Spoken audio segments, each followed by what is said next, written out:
Jesus de Nazaré. Do batismo no Jordão à transfiguração. Nona parte. Joseph Ratzinger, Bento XVI. Tradução: José Jacinto Ferreira de Farias, SCJ. Perdoai as nossas ofensas assim como nós perdoamos a quem nos tem ofendido. O quinto pedido do Pai Nosso pressupõe um mundo no qual há culpa, culpa de homens para com homens, culpa perante Deus. Toda culpa entre homens inclui, de algum modo, uma ferida na verdade e no amor e contrapõe-se assim ao Deus que é verdade e amor. Vencer a culpa é uma questão central de cada existência humana. A história das religiões gravita em torno desta questão. Culpa chama vingança. É assim que se forma uma cadeia dos culpados na qual o mal da culpa cresce continuamente e se torna sempre mais inevitável. Com este pedido, o Senhor nos diz: a culpa pode ser vencida por meio do perdão, não por meio da vingança. Deus é um Deus que perdoa, porque ama as suas criaturas, mas o perdão só pode penetrar, ser realmente eficaz, em quem for em si mesmo capaz de perdoar. O perdão é um tema que percorre todo o Evangelho. Vamos encontrá-lo logo no início do Sermão da Montanha, na nova explicação do quinto mandamento, no qual o Senhor nos diz: se ao trazeres a tua oferta ao altar, e aí te lembras que o teu irmão tem alguma coisa contra ti, deixa aí a tua oferta sobre o altar, vai e reconcilia-te primeiro com o teu irmão, então vem e sacrifica a tua oferta. Mateus 5:23. Ninguém pode aceder diante de Deus irreconciliado com o irmão, ir ter com ele nos gestos da reconciliação, ir ao seu encontro, é pressuposto da autêntica veneração de Deus. Deste modo, havemos de pensar que Deus, que sabia que nós homens nos encontramos diante dele irreconciliados, saiu da sua divindade para se dirigir a nós, para nos reconciliar. Havemos de nos recordar que ele, antes da oferta da Eucaristia, se ajoelhou diante dos seus discípulos e lavou os seus pés sujos, os purificou com o seu amor humilde. No meio do Evangelho de São Mateus, conforme Mateus 18:23-25, está a parábola do servo sem misericórdia. A ele, que era um alto funcionário do rei, tinha sido perdoada uma inimaginável dívida de 10.000 talentos. Ele mesmo não foi capaz de perdoar uma ridícula soma de 100 denários. Seja o que for que tivermos perdoado uns aos outros, é pouco perante a bondade de Deus que nos perdoa. E finalmente ouvimos o pedido de Jesus na cruz: Pai, perdoai-lhes, porque não sabem o que fazem. Lucas 23:34. Se quisermos compreender bem o pedido e o quisermos fazer nosso, devemos dar um passo para a frente e perguntar: o que é propriamente perdoar? O que é que então acontece? A culpa é uma realidade, uma potência objetiva, que provocou destruição e que deve ser vencida. Por isso, o perdão deve ser mais do que ignorar, mais do que simples querer esquecer. A culpa deve acabar, deve ser curada, deve ser vencida. O perdão custa alguma coisa. Em primeiro lugar, para quem perdoa, deve-se vencer o mal que lhe aconteceu, ao mesmo tempo queimá-lo interiormente e assim se renovar de tal modo que então acolha também o outro, o culpado, neste processo de transformação, de íntima purificação, e ambos se tornem novos suportando e vencendo o mal. Neste momento confrontamo-nos com o mistério da cruz de Cristo. Mas principalmente confrontamo-nos com os limites da nossa força para curar, para vencer o mal. Confrontamo-nos com a prepotência do mal, da qual não podemos tornar-nos senhores apenas com as nossas forças. Reinhold Schneider diz a este propósito: o mal vive em milhares de formas, ele ocupa as ameias do poder, ele brota do abismo. Mas o amor só tem uma forma, é o teu filho. Página 68. O pensamento de que Deus se tenha permitido saborear a morte do seu filho para o perdão da culpa, para a salvação do homem, tornou-se totalmente estranho para nós hoje. Que o Senhor tenha levado a nossa doença e tomado sobre si as nossas dores, que tenha sido trespassado por causa das nossas más ações. Isaías 53:4-6, já não é para nós hoje de todo evidente. A isso se opõe, por um lado, a banalização do mal, na qual nos refugiamos, enquanto ao mesmo tempo utilizamos os horrores da história humana, precisamente da mais recente, como pretexto irrefutável para negar um Deus bom e difamar a sua criatura, o homem. A compreensão do grande mistério do pecado opõe-se também à nossa visão individualista do homem. Já não conseguimos conceber a representação, porque para nós cada homem se encontra sozinho, enclausurado na sua casa, O profundo entrelaçamento de todas as nossas existências e de todas elas serem atingidas pela existência de um só, o Filho encarnado, já não conseguimos ver. Quando falarmos da crucificação de Cristo, voltaremos a esta questão. Entretanto, pode ser suficiente um pensamento do cardeal Neumann, que disse uma vez que Deus pôde criar o mundo todo a partir do nada com uma palavra, mas a culpa e o sofrimento do homem só pode vencer à medida que ele se pôs em jogo, se tornou ele mesmo sofredor no seu Filho, que carregou com este peso e por meio da sua oblação venceu. A vitória sobre a culpa custa o empenho do coração, mas o empenho de toda a nossa existência. E mesmo este empenho não é suficiente. Só pode tornar-se eficiente por meio da comunhão com aquele que carregou o peso de todos nós. O pedido de perdão é mais do que um apelo moral, embora também seja isso. E como tal nos interpela todos os dias. Mas é, como todos os outros, uma oração profundamente cristológica. Ele nos recorda aquele que teve de experimentar em si mesmo o perdão, a descida na fadiga da existência humana e a morte na cruz.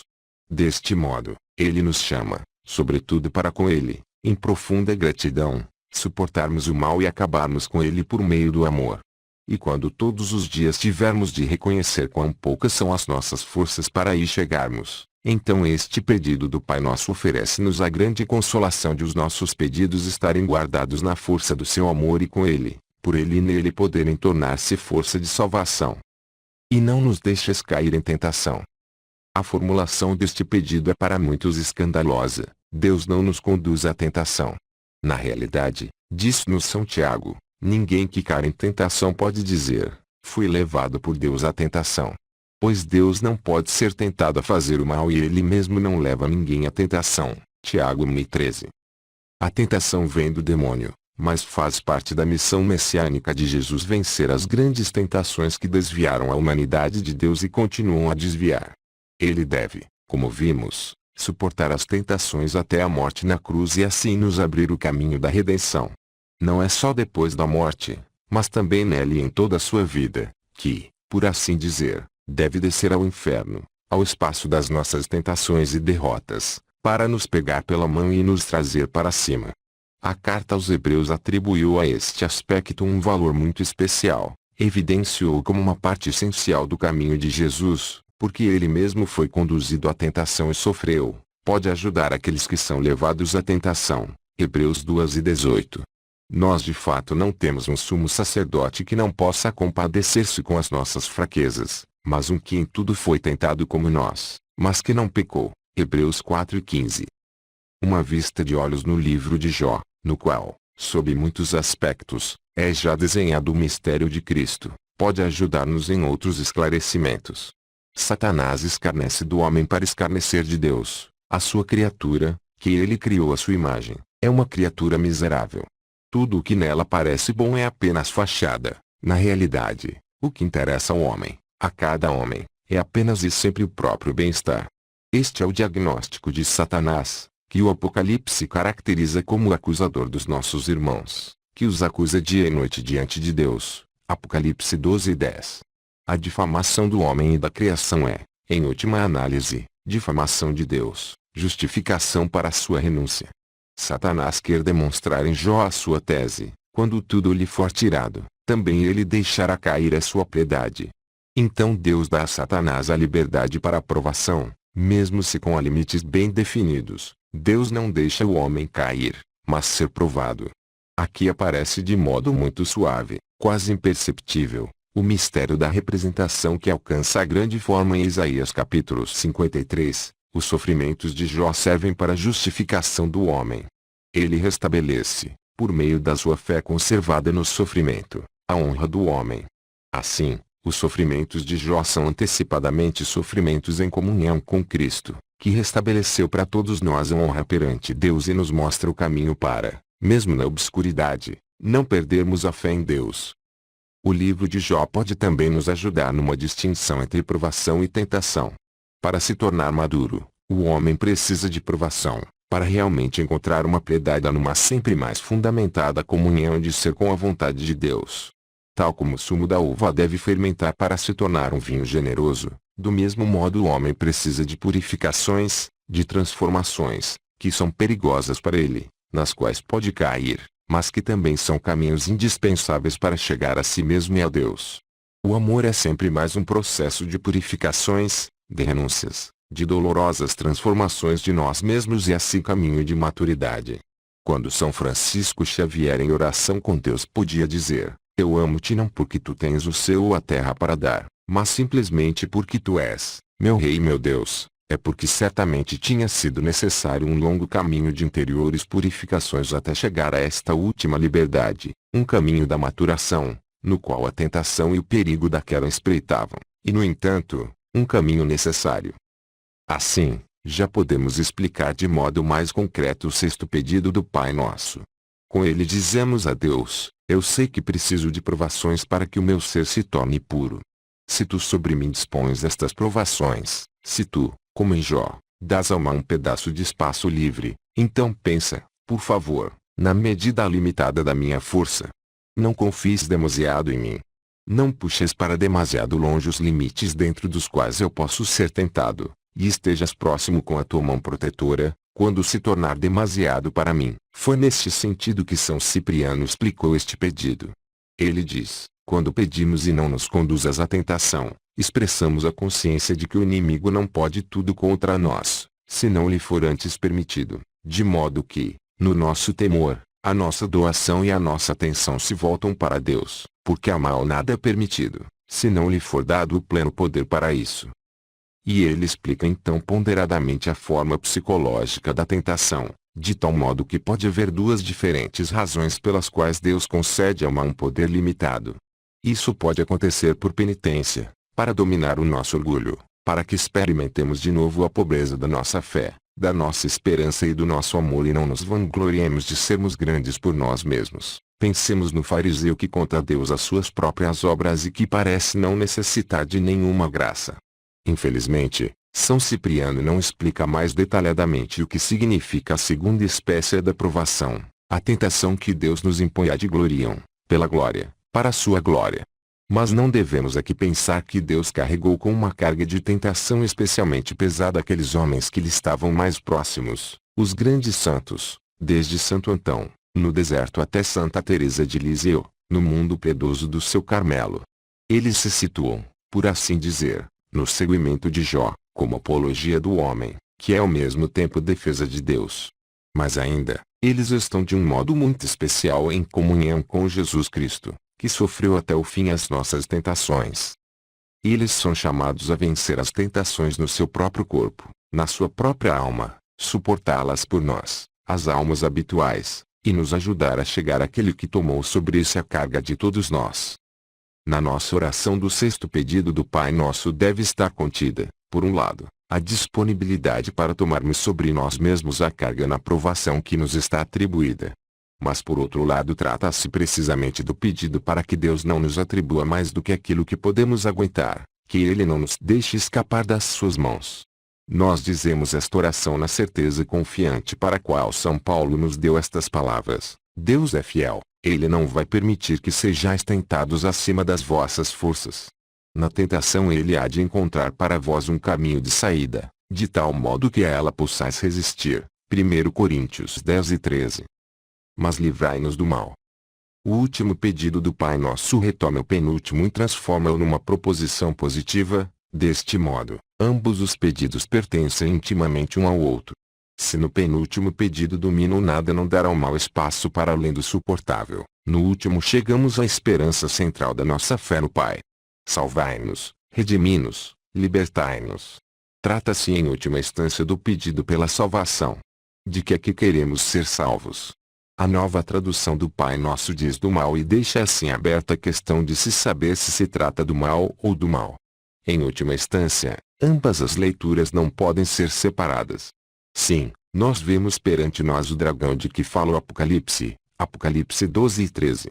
São João desenhou o animal do mar, dos abismos obscuros do mal com os elementos do Império Romano, e assim, formulou concretamente a ameaça perante a qual os cristãos do seu tempo se viram expostos, a total pretensão de domínio sobre os homens representada no culto do imperador, e o poder político, militar e econômico culminado em total onipotência, como figura do mal que ameaça a tudo devorar. Isto se alia à desagregação dos ordenamentos morais por meio de uma cínica espécie de ceticismo e de iluminismo. Nesta ameaça, o cristão do tempo da perseguição invoca o Senhor como o único poder que o pode salvar. Salvai-nos, libertai-nos do mal. Mesmo que já não exista o Império Romano nem as suas ideologias, tudo isto está, no entanto, bastante presente. Também hoje aí estão, por um lado, as potências do mercado, da negociação com armas, drogas e com seres humanos, que pesam sobre o mundo e envolvem a humanidade em violências, que são irresistíveis. Também hoje aí estão, por outro lado, a ideologia do sucesso, do bem-estar, que nos diz: Deus não passa de uma ficção, Ele nos retira o tempo e a alegria de viver. Não te preocupes com Ele. Procura apenas agarrar da vida tanto quanto puderes. Também estas tentações parecem irresistíveis. O Pai Nosso, como um todo e especialmente este pedido, quer dizer-nos: só quando tu perdeste Deus, é que te perdeste a ti mesmo, então não és mais do que um produto casual da evolução. Então é que o dragão verdadeiramente saiu vitorioso. Enquanto ele não puder arrebatar-te de Deus, tu permaneces sempre profundamente salvo, mesmo no meio de todas as desgraças que te ameaçam. Portanto está correto quando a Nova Tradução nos diz: salvai-nos do mal. Desgraças podem ser necessárias para nossa purificação, mas o mal arruína. Por isso pedimos também profundamente que a fé não nos seja arrebatada, a qual nos permite ver Deus, que nos liga ao Cristo. Por isso pedimos que, por causa dos bens, não percamos o bem, para que, na perda de bens, não percamos o bem Deus, para que não nos percamos, livrai-nos do mal. De novo aqui São Cipriano, o bispo mártir, que teve de resistir à situação do Apocalipse, encontrou para isto magníficas formulações: quando dizemos livrai-nos do mal, então nada mais resta para pedir. Quando nós alcançamos a proteção pedida contra o mal, então estamos seguros e protegidos contra tudo que o demônio e o mundo possam realizar. Que medo poderia haver do mundo para aqueles cujo protetor no mundo é Deus? Ibidem 27, página 287. Esta certeza deu suporte aos mártires e permitiu-lhes estarem alegres e confiantes num mundo cheio de ameaças e eles mesmos salvos no mais profundo de si, libertos para a verdadeira liberdade. É a mesma confiança que São Paulo formulou admiravelmente nestas palavras: se Deus está por nós, quem está contra nós? O que é que nos pode separar do amor de Cristo? Aflições ou necessidades ou perseguições, fome ou frio, perigo ou espada?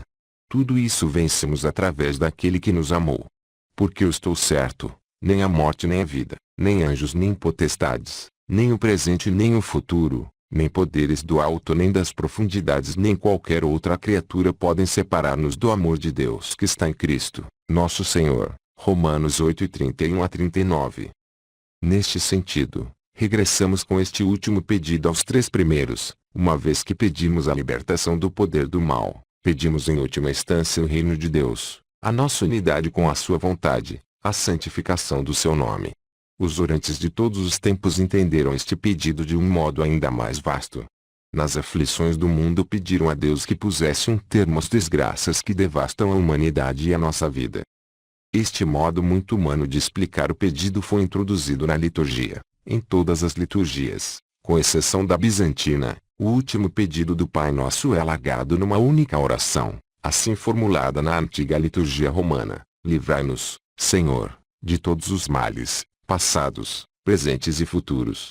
Pelas orações de todos os santos, concedei a paz nos nossos dias.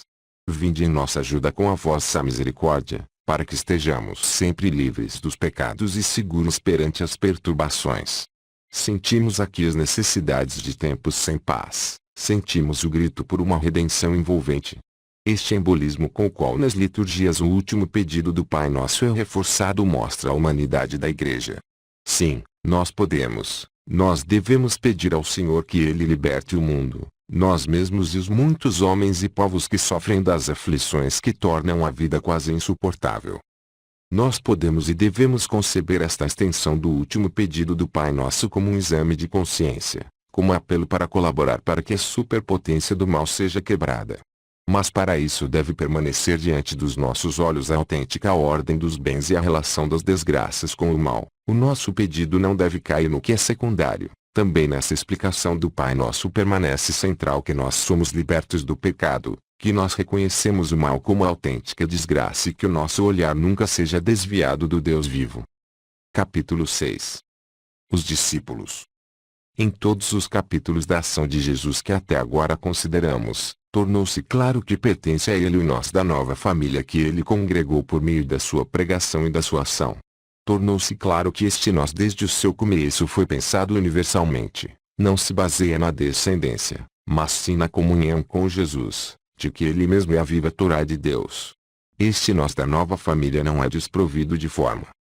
Jesus chama um núcleo mais íntimo de, num sentido muito especial, escolhidos por Ele, os quais continuam a sua missão e dão ordem e forma a esta família. Neste sentido, Jesus criou um círculo dos 12. O título apóstolo originalmente vai mais além deste círculo, mas está sempre mais estreitamente ligado a ele. Em São Lucas, que fala sempre dos 12 apóstolos, a palavra tornou-se praticamente adicionada ao termo 12. Não precisamos aqui seguir as questões já muito debatidas sobre o desenvolvimento do uso da palavra apóstolo, queremos simplesmente escutar os textos mais importantes, nos quais a formação da comunidade mais estreita dos discípulos de Jesus se tornou evidente. O texto central sobre este tema encontra-se no Evangelho de São Marcos, Marcos 3, 13 a 19. Certo trecho diz assim: Jesus subiu ao monte e chamou a seus que quis e eles foram ter com ele. Marcos 13, 13. Os acontecimentos anteriores tinham se passado no mar, e agora Jesus sobe ao monte, que designa o lugar da sua comunhão com Deus, o lugar elevado, acima da ação e do fazer de todos os dias. São Lucas, no seu texto paralelo, reforçou ainda mais este aspecto. Naqueles dias aconteceu que ele se retirou para o monte para rezar. E passou toda a noite em oração com Deus. Ao amanhecer, chamou os seus discípulos, e deles escolheu 12 que também chamou apóstolos. Lucas 6 e 12. A vocação dos discípulos é um acontecimento da oração, e eles são, por assim dizer, gerados na oração, na intimidade com o Pai. Assim, a vocação dos 12 alcança um profundo sentido teológico que vai muito mais além do que seja simplesmente funcional. A sua vocação vem do diálogo do Filho com o Pai e está nele ancorada. É a partir daqui que é preciso entender a palavra de Jesus: rezai ao Senhor da messe para que mande trabalhadores para a sua messe. Mateus 9:38. Os trabalhadores da messe de Deus não podem simplesmente ser procurados como faz um empreiteiro que procura o seu pessoal. Eles devem ser de Deus implorados e por Ele mesmo escolhidos para este serviço. Este caráter teológico é ainda reforçado quando o texto de São Marcos diz: Ele chamou a seus que quis. Marcos 13, 13. Ninguém pode se fazer discípulo, isso é um acontecimento da eleição, uma decisão da vontade do Senhor, que de novo está ancorada na sua união de vontade com o Pai. E o texto continua: E ele fez 12, que chamou apóstolos, para estarem com ele e os enviar. Marcos 13 e 14. Temos aqui, em primeiro lugar, de refletir sobre a expressão fez 12, que para nós parece um pouco estranha. Na realidade, o evangelista retoma a terminologia do Antigo Testamento para a instituição no sacerdócio, conforme 1 Reis 12, 31 e 13 e 33, e assim caracteriza o ministério apostólico como um serviço sacerdotal. Que, no entanto, os escolhidos sejam nomeados cada um pelo seu nome, liga-os aos profetas de Israel, que Deus chama pelo nome, de tal modo que o serviço apostólico aparece como a combinação da missão profética com a missão sacerdotal. Ferlet, página 178. Ele fez 12. 12 era o número simbólico de Israel, o número dos filhos de Jacó. Deles vieram as 12 tribos de Israel, das quais, no entanto, depois do exílio, só restou a tribo de Judá. Então o número 12 é um retorno às origens de Israel, mas ao mesmo tempo uma imagem da esperança. Israel será restabelecido, as 12 tribos serão de novo reunidas. 12. O número das tribos é ao mesmo tempo um número cósmico, no qual se exprime a abrangência do povo de Deus que está para surgir. Os 12 estão aí como os fundadores deste povo universal, que é fundado sobre os apóstolos. No Apocalipse, na visão da Nova Jerusalém, o simbolismo dos 12 é aperfeiçoado numa imagem esplendorosa, Apocalipse 21, 9 a 14, que ajuda o povo de Deus peregrino a compreender o seu presente a partir do seu futuro e a iluminá-lo com o espírito da esperança. Passado, presente e futuro implicam-se mutuamente a partir da figura dos 12. A este contexto pertence também a profecia na qual Jesus insinua a Natanael a sua verdadeira identidade. Vereis o céu abrir-se e os anjos de Deus subirem e descerem sobre o Filho do Homem. João 1:51. Jesus revela-se aqui como o novo Jacó. O sonho do patriarca, em que ele vê ao lado de sua cabeça a escada que chega ao céu, sobre a qual os anjos de Deus sobem e descem. Este sonho se tornou realidade em Jesus. Ele mesmo é a porta do céu. Gênesis 28:10-22, ele é o verdadeiro Jacó, o Filho do Homem, o fundador de Israel definitivo. Mas voltemos ao texto de São Marcos. Jesus institui os 12 com uma dupla determinação, que estejam com ele para os enviar. Eles devem estar com ele, para o conhecerem, para alcançarem aquele conhecimento a que a gente não podia aceder, que apenas de fora o via e o tinha por um profeta, por um grande da história das religiões, mas que não podia captar a sua unicidade. Os 12 devem estar com ele, para que conheçam Jesus na sua unidade com o Pai e assim possam ser testemunhas do seu mistério, conforme Mateus 16:13. Eles devem, como São Pedro dirá antes da eleição de Matias, ter estado com ele desde quando Jesus esteve no meio de nós, desde que chegou e partiu, conforme Atos 1:8-21.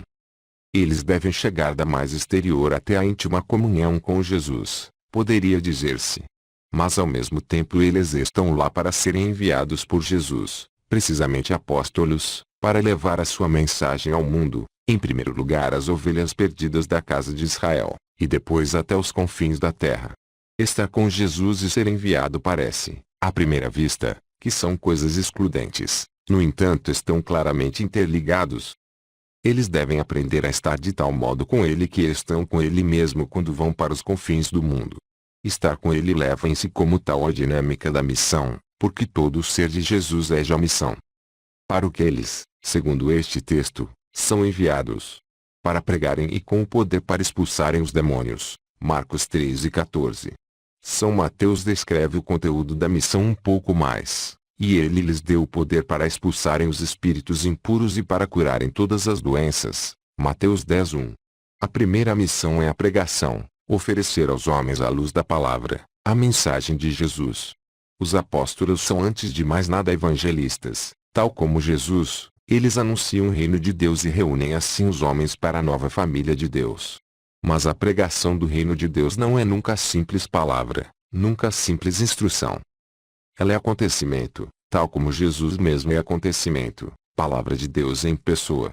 Anunciando, conduzem-nos ao seu encontro. Porque o mundo está dominado pelas potências do mal, esta pregação é ao mesmo tempo luta contra estas potências. Ao mensageiro de Jesus trata-se, no seu seguimento, de uma exorcização do mundo, da fundação de uma nova forma de vida no Espírito Santo, que cura das possessões. Peixe, Marcos 1, página 205. Na realidade, o mundo antigo, como principalmente Lubac mostrou, viveu a irrupção da fé cristã como libertação do medo demoníaco que, apesar do ceticismo e do iluminismo, tudo dominava, e assim acontece também hoje em toda parte onde o cristianismo sucede às antigas religiões tradicionais e em si mesmo as acolhe, transformando-as positivamente. Pode sentir-se esta irrupção em toda a sua pujança em São Paulo, quando ele diz: ainda que haja alguns que sejam chamados deuses, quer no céu quer na terra, existindo assim muitos deuses e muitos senhores, para nós não há mais do que um só Deus, o Pai de quem tudo procede e para quem nós existimos, e um só Senhor, Jesus Cristo, por meio do qual todas as coisas existem e nós igualmente existimos. 1 Coríntios 8:5. Nestas palavras está um poder libertador, o grande exorcismo que purifica o mundo. Por muitos que sejam os deuses que pairam em volta do mundo, apenas um é Deus e um só é o Senhor. Se lhe pertencemos, todo o resto não tem mais nenhum poder, perde o brilho da divindade. O mundo é então representado na sua racionalidade, ela vem da eterna razão, e somente esta criativa razão é o verdadeiro poder sobre o mundo e no mundo. Somente a fé no único Deus liberta e racionaliza realmente o mundo. Onde ela desaparece, o mundo se torna racional apenas aparentemente. Na realidade devem então as potências do acaso, que são indefiníveis, ser reconhecidas, A teoria do caos empurra para o lado a visão de uma estrutura racional do mundo e coloca o homem diante de obscuridades que ele não pode dissolver, além de estabelecer um limite ao lado racional do mundo. Exorcizar, colocar o mundo na luz da ratio que tem a sua origem na eterna razão criadora e nos seus bens salutares e a ela se referir. Aqui está uma permanente e central tarefa dos mensageiros de Jesus Cristo. São Paulo, na carta aos Efésios, e de outra perspectiva, descreveu assim este caráter exorcista do cristianismo: fortalecei-vos no Senhor, pelo seu poder soberano. Revesti-vos da armadura de Deus para que possais resistir às ciladas do demônio. Porque nós não temos de lutar contra a carne e o sangue, mas contra os principados e potestades, contra os dominadores deste mundo tenebroso, contra os espíritos malignos do domínio celeste. Efésios 6 e 10 a 12. H. Lier explicou assim esta representação do combate cristão, para nós hoje surpreendente ou mesmo estranha: os inimigos não são isto ou aquilo, nem sequer eu mesmo, nem a carne nem o sangue. O confronto vai mais fundo. É contra um sem número de adversários incansavelmente agressivos, difíceis de conceber, que não têm propriamente nome, mas apenas designações coletivas, que também desde o princípio são colocados acima do homem. E precisamente pela sua posição elevada, através da sua posição no céu do ser, colocam-se acima também através da opacidade da sua posição e da sua intangibilidade. A sua posição é sim a atmosfera do ser, que eles mesmos no seu sentido espalham à sua volta, e que finalmente estão todos cheios de essencial e mortal maldade. Debre Efan de Eféser, 291. Mas quem veria que precisamente assim está descrito também o nosso mundo, no qual o cristão é ameaçado por uma atmosfera anônima de algo que paira no ar, que lhe deve fazer parecer a fé ridícula e absurda. E quem não veria que existe por todo o mundo envenenamentos do clima espiritual que ameaçam a humanidade na sua dignidade, até na sua existência? O homem individualmente e mesmo as comunidades humanas parecem sem esperança entregues à ação de tais potências. O cristão sabe que também ele por si mesmo não pode vencer esta ameaça. Mas a ele, na fé, na comunhão com o único e verdadeiro Senhor do mundo, foi oferecida a armadura de Deus, com a qual ele, em comunhão com todo o corpo de Cristo, pode enfrentar estas potências, sabendo que o Senhor nos restitui na fé o ar puro para respirar, o hálito do Criador, o hálito do Espírito Santo, somente pelo qual o mundo pode ser curado. São Mateus, ao falar da tarefa do exorcismo, acrescenta a missão de curar. Os 12 são enviados para curar doenças e sofrimentos. Mateus 10:1. Curar é uma dimensão essencial da missão apostólica, da fé cristã em absoluto. Ibser caracteriza o cristianismo precisamente como religião terapêutica, uma religião da cura. Se concebermos isto com a necessária profundidade, aqui está expresso todo o conteúdo de redenção. O poder de expulsar demônios e de libertar o mundo da sua tenebrosa ameaça para o único e verdadeiro Deus. Este poder exclui ao mesmo tempo toda a compreensão mágica da salvação, na qual alguém procura servir-se precisamente destas potências misteriosas. A cura mágica está também sempre ligada à arte de virar o mal para o outro e de colocar os demônios contra ele. Soberania de Deus, reino de Deus significa precisamente retirar o poder a estas potências por meio da entrada do único Deus, que é bom, que é Ele mesmo a bondade. O poder de curar que os mensageiros de Jesus Cristo possuem nada tem a ver com a magia. Ele exorciza o mundo também no campo da medicina. Nos milagres do Senhor e dos 12 é Deus que se mostra no seu poder bondoso sobre o mundo. São essencialmente sinais que apontam para Deus e que desejariam colocar o homem em direção a Deus.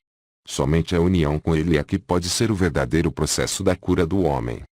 Assim, os milagres de curação em Jesus e nos seus um elemento subordinado no conjunto da sua ação, no qual do que se trata é de algo profundo, precisamente do reino de Deus. Portanto, que Deus seja Senhor em nós e no mundo.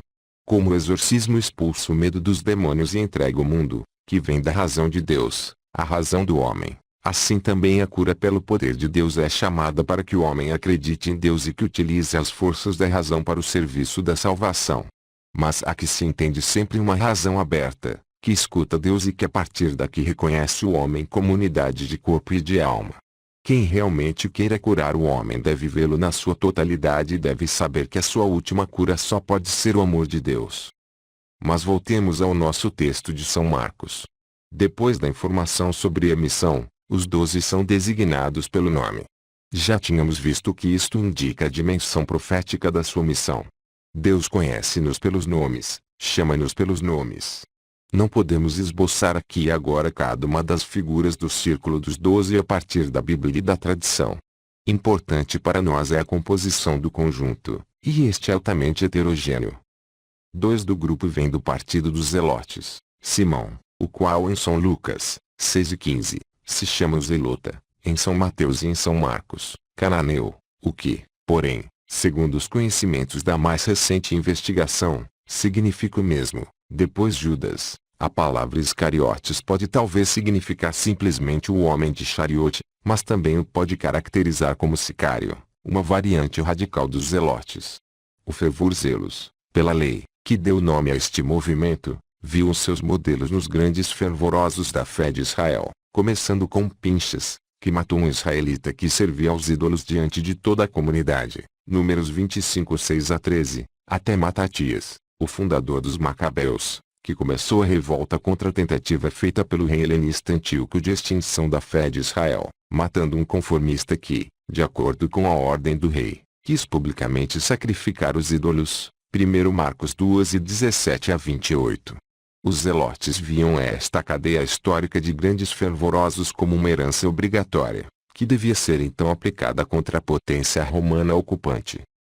No outro lado do círculo dos 12 encontramos Levi Mateus, o qual trabalhava como coletor de impostos em íntima ligação com a potência ocupante, e portanto, por causa do seu estado devia ser classificado como um pecador público. O grupo principal dos 12 é constituído por pescadores do mar de Genizaré. Simão, que o Senhor devia chamar Cefas Pedro Pedra, era presidente de uma cooperativa de pescadores, conforme Lucas 5 e 10, no qual ele trabalhava com seu irmão mais velho, André, e com os zebedeus João e Tiago, que o Senhor chamou Boanerges, filhos do trovão, um nome que alguns investigadores tentam empurrar para perto do zelotismo, mas talvez sem razão. O Senhor designa com isto seu tempestuoso temperamento, que também se pode inteiramente reconhecer no Evangelho de São João. Finalmente estão lá 2 homens com nomes gregos, Filipe e André, aos quais no domingo de Ramos se dirigem os visitantes gregos que vinham para a Páscoa, para conseguir um contato com Jesus. João 12 e 21. Devemos admitir que todos os 12 eram judeus crentes e observantes, que esperavam a salvação de Israel. Mas das suas posições concretas, da sua maneira de pensar acerca da redenção, da salvação, eram homens muito diferentes.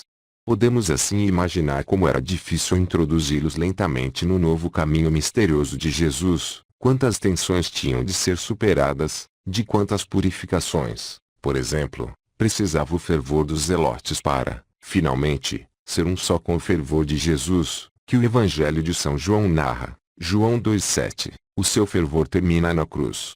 Precisamente nesta diversidade de origens, de temperamentos e de atitudes, os 12 corporizam a igreja de todos os tempos e a dificuldade da sua missão, de purificar estes homens e de os unir ao fervor de Jesus Cristo. Somente São Lucas é que relata que Jesus formou também um segundo grupo de discípulos, que consistia em 70, ou 72, discípulos e que foram enviados como os 12 com uma missão semelhante, Lucas 10, 1 a 12. Tal como o número 12, também o número 70, ou 72. Os manuscritos variam entre ambas as informações, é um número simbólico. Em virtude de uma combinação entre Deuteronômio, capítulo 32, versículo 8, e Êxodo, capítulo 1, versículo 5, o número 70 designava os povos do mundo. Segundo o Êxodo, eram 70 as pessoas que foram com Jacó para o Egito, todas descendiam de Jacó. A mais recente leitura do Deuteronômio, em geral recebida, diz, quando o Altíssimo repartiu a humanidade, fixou os territórios segundo o número dos filhos de Israel, Deuteronômio 32:8, referiu-se assim aos 70 membros da casa de Jacó na altura da emigração para o Egito. Ao lado dos 12 filhos, que simbolizam Israel, estão os 70, que representam o mundo inteiro e assim são de certo modo também vistos em relação com Jacó e Israel. Esta tradição está por trás da lenda transmitida pela síndita carta de Aristés, segundo a qual a tradução grega do Antigo Testamento surgida no século III a.C., teria sido feita por 70, ou 72, ou seja, respectivamente 6 representantes por cada uma das 12 tribos de Israel, sábios por meio de uma especial infusão do Espírito Santo. Com a lenda, esta obra é indicada como a abertura da fé de Israel para os povos. Na realidade, a Bíblia dos 70, Septuaginta, exerceu um papel decisivo para a orientação de muitos homens, que, andando à procura, se voltavam no final da antiguidade para o Deus de Israel. Os mitos do tempo primitivo tinham perdido a sua credibilidade. O monoteísmo filosófico não era suficiente para levar os homens a uma relação viva com Deus. Assim, muitos homens formados encontraram no monoteísmo de Israel, que não fora pensado filosoficamente, mas oferecido numa história da fé, um novo acesso a Deus. Em numerosas cidades constituíram-se círculos de tementes a Deus, de piedosos pagãos, os quais não podiam nem queriam tornar-se inteiramente judeus, mas que participavam na liturgia da sinagoga, e assim, na fé de Israel. Foi neste círculo que a primitiva missão e pregação cristã encontrou a sua primeira base e a sua divulgação. Agora estes homens podiam pertencer totalmente ao Deus de Israel, porque agora este Deus, por intermédio de Jesus, como São Paulo anunciava, tinha se tornado realmente o Deus de todos os homens. Agora podiam, por intermédio da fé em Jesus, pertencer como filhos de Deus totalmente ao povo de Deus. Se São Lucas, ao lado da comunidade dos 12, fala de um grupo de 70, então se torna claro o sentido. Neles se indica o caráter universal do Evangelho, o qual se destina a todos os povos da terra. Neste momento pode-se mencionar ainda outra particularidade do evangelista São Lucas. No capítulo 8, 1 a 3, ele nos conta que Jesus, que estava a caminho com os 12 a pregar, era também acompanhado por mulheres. Ele menciona 3 nomes e então acrescenta, e muitas outras que o serviam com os seus bens. Lucas 8:3. A diferença entre o discipulado dos 12 e o discipulado das mulheres é evidente. Ambas as tarefas são inteiramente diferentes.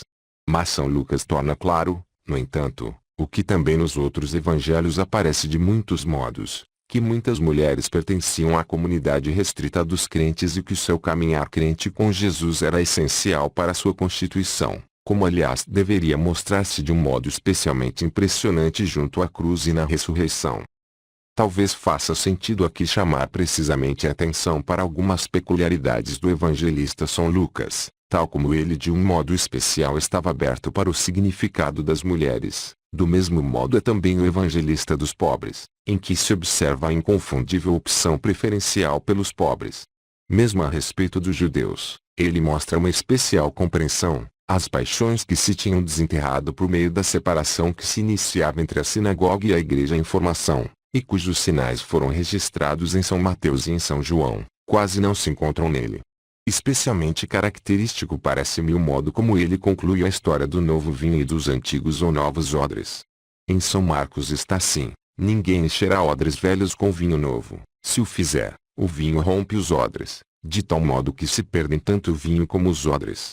Não, vinho novo para odres novos. Marcos 12:22. De um modo semelhante diz o texto em São Mateus, Mateus 9:17. São Lucas transmite-nos o mesmo diálogo, mas acrescenta no fim, e ninguém que bebe vinho velho quer o novo. Ele diz nomeadamente, o vinho velho é bom. Lucas 5:39, o que deve então se explicar como uma palavra de compreensão para aqueles que queriam permanecer no vinho velho. Finalmente, para continuarmos acerca das particularidades de São Lucas, já vimos como este evangelho presta especial atenção à oração de Jesus como fonte da sua pregação e da sua ação. Ele nos mostra que toda ação e todo discurso de Jesus brota da íntima união com o Pai, do diálogo entre o Filho e o Pai. Se nós podemos estar convencidos de que as Sagradas Escrituras são inspiradas, são amadurecidas de um modo especial sob a condução do Espírito Santo, então podemos também estar convencidos de que precisamente nestes aspectos especiais da tradição de São Lucas nos foi guardado algo de essencial da figura de Jesus. Continua.